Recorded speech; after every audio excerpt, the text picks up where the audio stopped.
Voilà, bonjour les amis, et puis bonjour Marc, mon associé sur le diorama. Donc je prépare, vous voyez, c'est les vacances, je continue à travailler, quoi. Enfin à travailler avec ma passion, plus que ma passion d'ailleurs. Bon bref. Donc là, c'est toujours pour l'exploitation de la base lunaire. Et ça, c'est donc des conteneurs qui viendraient par les airs lunaires, là qu'il n'y a pas d'air. Donc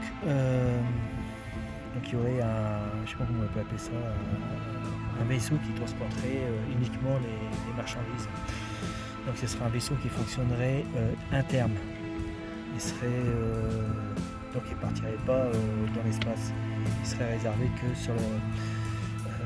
dans les airs de la Lune. Voilà. Donc le conteneur, c'est un exemple. Donc voilà. Je vais parler plus pour Marc, mais bon, je vais écouter pour apprendre des choses. Donc c'est un conteneur technique, Marc. Voilà. Dedans, il y aurait un bulldozer qui ferait bulldozer, grue, et même aussi simplement un tracteur de tractage. Donc il pourrait atteler son atelier. Il y aurait des dispositions de roues. Je ne sais pas si je l'ai marqué, tiens, j'ai oublié, non, c'est marqué là. Donc les roues, ils descendraient un peu comme vous savez, comme les trains d'atterrissage d'avion, quoi. Je veux dire, il serait sur vérin, quoi. Les roues, ils apparaîtront. Et lui, il pourrait par derrière accrocher et puis tirer son atelier. Donc ça, c'est dans le conteneur atelier, il y aura bien sûr des outils, tout ce qu'il faut pour souder, découper, réparer l'électronique ou changer des cartes. Voilà. Alors donc ce tracteur est spécial, ça ressemble un peu à un tracteur comme tous les tracteurs, et il serait spécial pour la surface lunaire, et il serait à la fois il y aurait un IA, donc robotisé avec un IA qui pourrait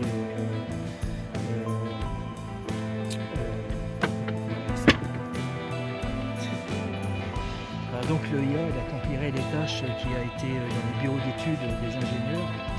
Donc il y aurait une commande pour accomplir si on est dans de construction de bâtiments, voire peut-être autre chose, de pont ou installation de train. Il y aurait des trains sur la ligne, ça c'est prévu. D'ailleurs, j'ai pas eu le temps de prévoir ça il y a 2 ans. J'ai prévu ça parce que j'ai entendu il n'y a pas longtemps. Et oui, il prévoit d'installer des voies ferroviaires là-haut. Et ça serait, si je me rappelle, magnétique. Donc, je ne perds pas. Voilà. Donc lui, ça serait, donc j'ai marqué le classement. Donc son classement, terrassement, maçonnerie, les premières maçonnerie de base. Par exemple, faire les fondations pour recevoir des bâtiments, ou des dalles, je vous ai expliqué tout à l'heure, des voies, des ponts, tout ce qui est des ponts, donc il ferait les piliers, il ferait les surfaces pour installer le pont dessus. Je ne sais pas comment on appelle ça, un dallage ou une fondation. Bref. Donc ici il y aurait un écran tactile, c'est un ordinateur qui renseigne pas mal de choses dedans, donc j'avais déjà marqué ici. Écoutez, je vais le lire. Alors, écran tactile ordinateur pour information du contenu du conteneur et son origine, sa destination, son classement. Le classement, c'est comme je vous ai dit tout à l'heure. Sa mission, oui, la mission, elle pourrait indiquer, donc je sais pas, construction d'un pont, selon la déclaration administrative. Donc il y a aussi beaucoup de passages administratifs. Et aussi le propriétaire de l'actionnaire. Donc ces conteneurs-là, ils seraient cotés en bourse. Il y a des actionnaires qui pourraient participer à financer les travaux, et puis bien sûr à gagner une partie du bénéfice. Il y a aussi la compagnie acheteur, donc la compagnie acheteur, et, attends, je regarde, et le nom de l'usine de la fabrication, donc ça peut être Made in China, de l'usine Shang, donc, on peut imaginer, et, et la nationalité, bon, Made in China, bon, ça peut être Made in France, Made in Australie, voilà. Donc ici il y aurait, on voit le matériel pour le transformer soit en bulldozer. Là apparemment la flèche de la grue est déjà posée dessus, il n'y a plus qu'à l'installer, à la fixer devant. Ici vous avez un treuil, donc justement vu que c'est lourd il y aurait un treuil, non il est là pardon, le treuil est là, donc la barre elle se tirerait jusque là, et là il pourrait donc changer le matériel.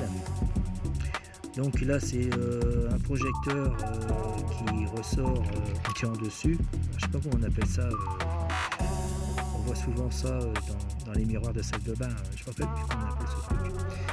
Le A c'est quoi le tube intérieur? Ah oui, alors ça c'est aussi, là il y aurait un tube qu'on peut enfiler un câble ici à ici, c'est au cas si besoin.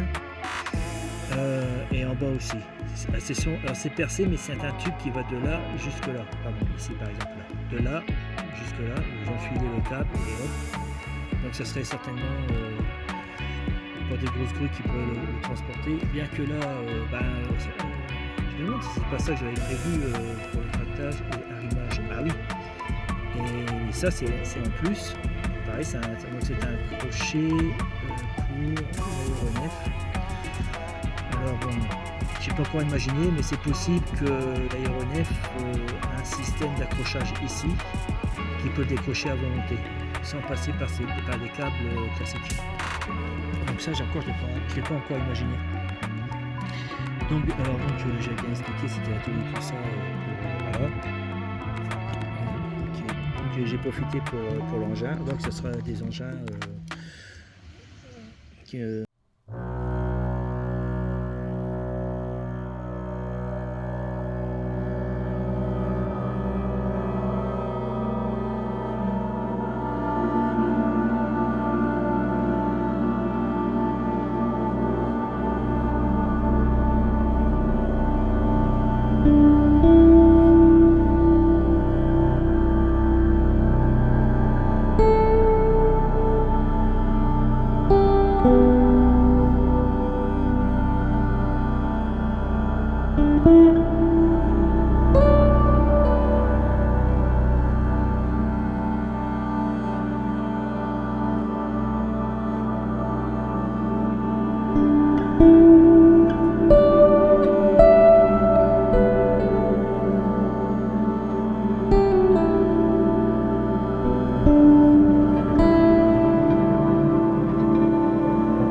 il n'y a rien du tout, quoi. Ils sont en train d'installer, vous savez, c'est comme dans tout le bâtiment, quand on commence à construire un bâtiment, d'abord ils amènent l'électricité, pas tout de suite, il faut qu'ils se débrouillent les maçons, après on amène l'eau et après au fur et à mesure, après, le bâtiment il est équipé et donc qui rend service aux humains. Mais là, dès le départ, forcément, quand on arrive sur un terrain, il n'y a rien du tout, surtout sur la Lune.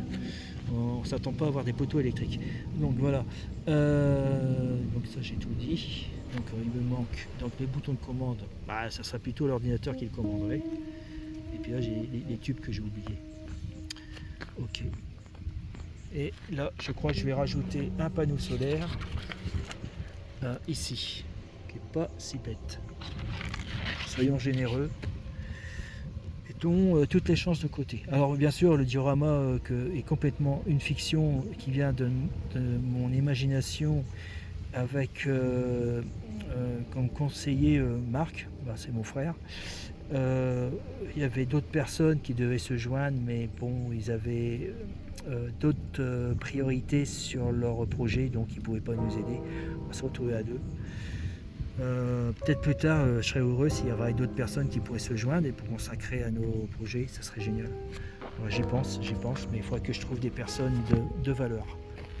Alors, excusez-moi, j'ai une crampe. Ah là, c'est chaud, ce matelas. Voilà, donc après j'ai d'autres choses. Voilà, c'est un petit rapport que je fais. C'est vrai qu'en ce moment, je ne publie pas de vidéos sur le diorama parce que j'avais d'autres priorités, disons familiales. Mais bon, je vais le reprendre de cet hiver, là, dans peu de temps. Mais je vais le consacrer tête à fond l'hiver. Voilà, donc alors toujours les dioramas, comme je vous ai expliqué, je compte aussi d'exposer ça dans les magasins si les propriétaires des magasins le veulent bien. Ce sera des magasins qui vendent des maquettes, des jeux de société, des trucs comme ça. Bref. Ou peut-être un marchand de chaussures, hein, ça pourrait faire de l'animation. Bon, ça c'est en projet pour l'instant. J'ai déjà discuté avec ces personnes-là, ils sont d'accord, mais là j'ai rien à proposer pour l'instant. Et c'est tout qui est pas fini. Voilà. Comme d'habitude, si le cœur vous en dit, abonnez-vous pour me suivre. Je vais reprendre les activités de diorama et surtout mettez-moi des pouces parce que ça me permet de me mettre devant pour partager cette passion à d'autres personnes, parce que si j'ai pas de pouce, je me retrouve vraiment dans le fond de YouTube. Si je vous donne pas les coordonnées pour y aller sur mon site, vous aurez un mal fou, presque impossible à me trouver. Voilà. Ok, bye bye, et puis à bientôt.